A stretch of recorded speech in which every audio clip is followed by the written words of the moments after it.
আজকে একটা ভিডিও আমার ভাইরাল হয়েছে আমরা সেনা ক্যান্টনমেন্টে ঢোকার সময়।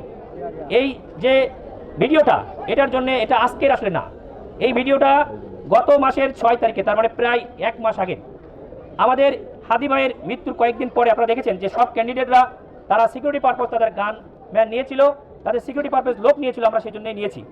যখন আমাদেরকে এই পার থেকে ওপারে চলে যেতে হবে, এক পাশ থেকে আমরা ভাষার থেকে দিকে যাব, তখন আমাদেরকে বলা হলো, এবং তখন হয়তো আমি সেটা যে আচরণটা করেছি সেটা ঠিক করে নাই, এবং তখনই আমরা আমাদের দলীয় পর্যায়ের ঊর্ধ্বতন পর্যায়ে এবং আমি নিজে যেও সেখানে দুঃখ প্রকাশ করে এসেছি। ঊর্ধ্বতন যারা কর্মকর্তা আছে তাদের সঙ্গে আমি নিজে দুঃখ প্রকাশ করেছি, এবং আমাদের নেতৃবৃন্দ ঊর্ধ্বতন যারা কর্মকর্তা আছে তাদের সঙ্গে একটা আন্ডারস্ট্যান্ডিং করে অ্যান্ড এটা সলভ ইস্যু।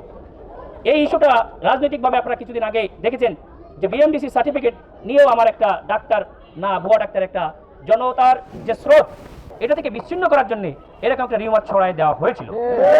আল্লাহ অশেষ মেহেরবানিতে মানুষ সেটা সম্পর্কে ভালোভাবে জানতে পেরেছে, আমরা রোগীর সঙ্গে কেমন ব্যবহার করি সেটাও জানতে পেরেছে।